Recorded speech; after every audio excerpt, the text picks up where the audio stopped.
Belum, baru 10 hari. Belum tahu dia. Belum. Pas saya tadi saya punya jalan cici ada dia. Kalau baterai saya terpasukkan. Pahamnya Pak? Di mana saya dapat uang? Ketika saya ngetrukkan dia tong makan ini Bapak ikutin majalah HP. Ya, HP nya 2 kilo timbangan karena ada persyaratan. Yang tayang di sini adalah yang 2 kilo dari pemesan, Pak. Karena kalau 5 kilo kamu tiis. Ya, caranya kumaha? Lu penting HP dekat 2 kilo. Beda saya itu mau tenang kirimkan itu gitu. Dan Bapak tidak perlu punya etalase. Sewa tempat di jauh gang itu ada masalah, Pak. Saya mengendalikan tidak akan tambah UMKM sebelum Bapak kaya. Ya. Yang sekarang kedodoran di Kabupaten Bandung 6.000 ASN anu dagangan seketik, Pak. Problemnya apa? Harusnya jam 12 datang makanan jam 1 Pak dulunya. Problemnya apa? UMKM-nya kurang. Nah ini kan perlu evaluasi terus. Saya juga tadi utarakan ke Pak Bupati siapkan dulu UMKM-nya. Apakah kamu yang kudu halal? Nggak usah cek saya ke UMKM masukkan nanti dikurangi wilayah. Menurut Bapak program ini bagus nggak buat Bupati? Bagus. Kepilih lagi mual. Buat UMKM bagus tuh. Harus Pak. Nggak ada yang dirugikan buat ASN bagus Pak. Kenapa nggak akan miskin makan di situ Pak? Bantu. Ya. Buat Bapak kan. Usai beres saham tim seberapa persen? Jagusin yang ngomong Bapak tadi. Yang tim Ibu. Ibu mau bisa bayar dengan beres saham ini dinyata. Dan ini semua Pak terus. Masuk uangnya itu real time Pak. Klak Bapak tinggal di HP sebarang uang masuk sana. Terlalu omset di sini.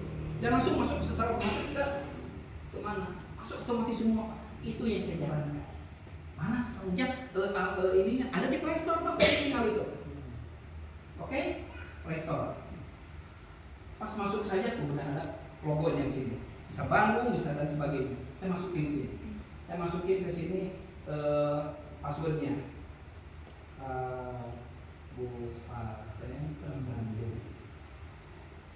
Tinggal Pak. Bapak mau jajak mau makan naon bisa. Tunggu puluhan bukan gitu. Tapi uangnya tidak ditanggung di sini. Kalau di GoFood, uangnya tampung dulu di GoFood. Akhirnya kena pajak Pak. Ini mah tidak ASN kalau Bapak UMKM langsung transfer ke Bapak. Iya, saya mah tidak punya kepentingan, silakan aja. Dari mana 10%-nya? Ketika Bapak menayangkan 20.000 dia ketiknya otomatis pas tayang 22 gitu. Itu urusan saya Pak. Cara bayaran cuma Bapak kudu punya saldo. Saldo itu cukup mau bisa jualan ke saya. Tak kudu daripada saya lagi sama dia. Jagoan bisa. Harus jagoan. Tidak perlu perda, tidak perlu perbuk, tidak perlu apa-apa. Yang paling penting protokolan di saya. Cerdas. Tinggal di dirinya. Berapa persen yang nama dinas ini enggak? Ketika dinasnya kecil, panggil kepala dinasnya, panggil upah-upah terus ngomong masih betah dirinya, nah gitu loh. Ini Pak, mau makanan apa aja di sini ada? Produk terlaris. Umroh pun ada di sini. Kalau umroh di sini, pergi dulu baru bayar. Bukan bayar dulu Pak. Bang BJB mau kenapa? SK aja di sini. Kita ini ya, karena konsumtif ASN itu Pak. Jadi jual apapun ada di sini. Oke? Tertarik ini mesin duit Pak, cicing dengan duit. Ya, itu yang dilakukan si ibu teh banyak dana mendanai ini untuk UMKM. Ya aduh dia cek saya tidak tahu nih kesehatan sosial ibu kan dia bawa dan tidak perlu punya kompetensi, perlu orang-orang mangkran di dia kan itu gitu. Cukup ngomong ke balik saya dicidukna dan saya tidak mau waktu ke kasus kali ini. Benar kan? Ya. Itu bungkul saya. Ya, apa? Jadi tinggal masukin yang namanya Bapak kalau mau bisnis itu Bapak punya 3 tempat beda masalah. Sekarang rata-rata UMKM di situ omsetnya 3 juta 4 juta sehari Pak. Cok di mana Bapak? Tidak perlu sewa ruko, tidak perlu etalase, yang penting mah kompornya ketinggalan masak sebagai ketinggalan. Dan 2 pekerjaannya ada 1 anaknya yang memang nulis di siapa jangan kurang apa gitu kan ya Pak ya. Masak Pak, jangan sampai pegang sampai gini. Saya kenapa? Dia lah kagoreng Pak jadi. Beli. Satu. Itu Pak, itu yang saya jual itu yang saya tawarkan ke Majalengka. Keduanya 5 yang tadi. Ketiganya ada 19 nanti lah itu mah. Lampu jalan dan yang bisa untuk evakuasi ya. dan Nanti itu mungkin sebenarnya merayakan itu naik kompor lagi. Oke? Kompor. Keopat yang sekarang kita mau lakukan Pak, tolong Bapak siapkan diri. Oke? Namanya gelisah. Apa yang dilakukan? Saya ceritain ini Pak sedikit. Gelisan ini muncul ketika saya bergaul dengan almarhum Mang Oded. Mang Oded buat saya adalah wali kota. Saya itu ya gini saya bilang, saya itu dekat dengan Mang Oded. Justru Mang Oded yang melarang saya masuk partai apapun. Ujang mau belah berwarna, Ujang mau punya susah. Karena Mang Oded itu selalu kalau nanti ke depan Ujang jadi wakil saya orangnya selalu seperti itu Pak Mang Oded itu. Pak Wali gitu. Kenapa? Karena saya sering bantu dengan programnya tadi, ya, dengan program-program yang ekstrim yang tadi. Lalu Pak Wali kan Ustaz, Ujang, Al-Quran itu akan memberikan syafaat. Saya kan di ceramahi itu ada iman apa? Ngaku padanya kenal si Al-Quran dan mau dibawa sekali lagi. Ada syafaat satu huruf sebagai, tapi ketika Mang Oded bicara kita saja dulu Ujang, ini Al-Quran itu seperti tulisan biasa, tapi Ujang ketika melihatnya dengan hati itu adalah kalamullah. Kalau Ujang melihatnya dengan seluruh jiwa dan raga, Ujang seperti melihat Tuhan. Paham betul? Saya itu berjeling. Selama ini saya lebih percaya Pak Kiai, Pak Dukun dan sebagainya. Pak yang usaha cok aya nama Ujang. Ini poe sakieu, langkahkeun kaki sakieu, bacakeun ieu dan sebagainya. Saya lebih nurut ke omongan itu jelas saya terima. Sarua bae urang lagi kali itu deh. Benar tuh Pak. Saya ngalaman itu Pak Kiai izin, Pak Kiai teh dukun, saya nanya tekad saya kan. Tapi saya lebih mendengar omongan-omongan seperti mereka daripada saya menanyakan kepada Al-Quran Pak.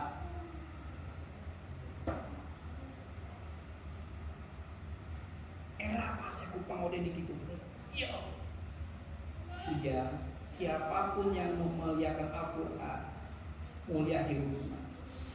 Jangankan orang, tempat saja jadi mulia. Mekah kenapa terkenal? Karena diturunkannya Al-Quran di sana. Bulan kenapa sangat mulia? Karena bulan Ramadan diturunkan Al-Quran di sana. Malaikat yang menyampaikan Al-Quran namanya Jibril, itu adalah malaikat yang paling mulia di antara malaikat-malaikat yang lain. Manusia Pak yang memuliakan Al-Quran dan berilmu, hormat, sangat diangkat harkat derajat siapa? Ali Hidayat Pak.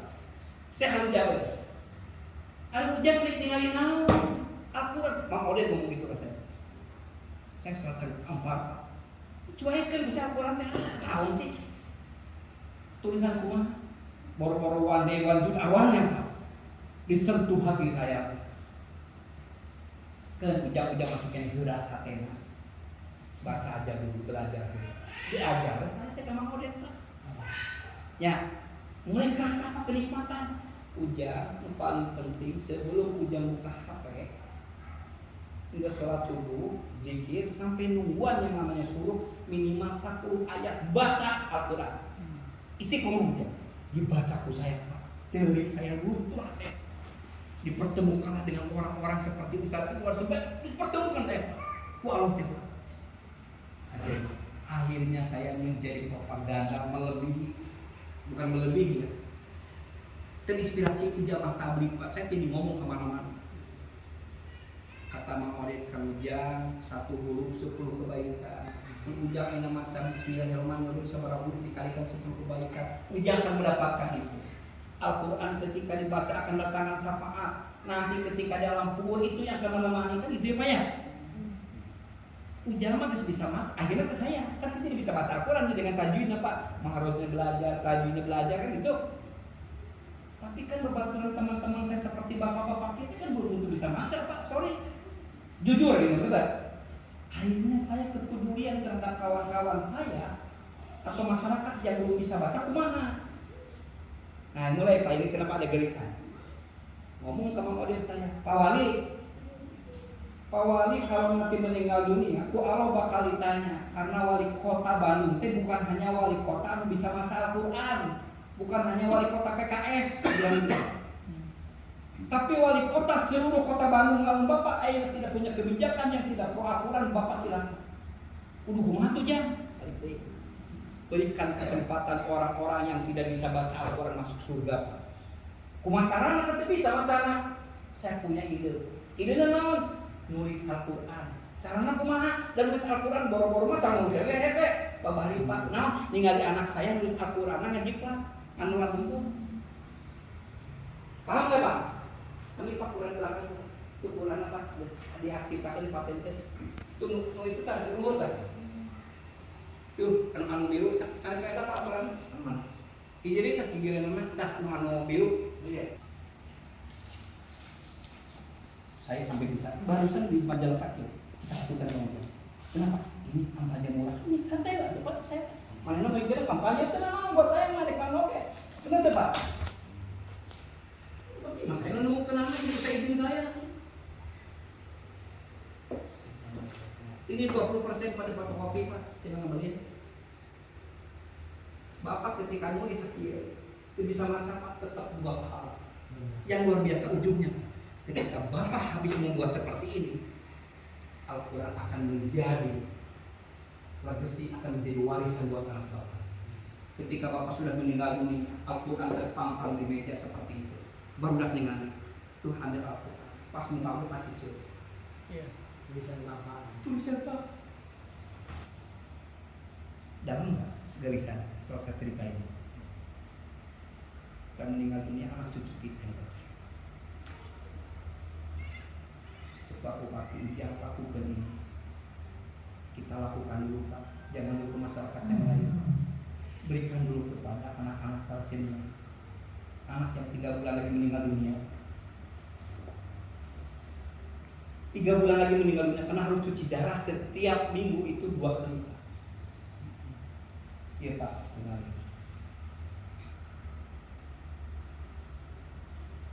Kita lakukan ini, saya harus bercerita ini.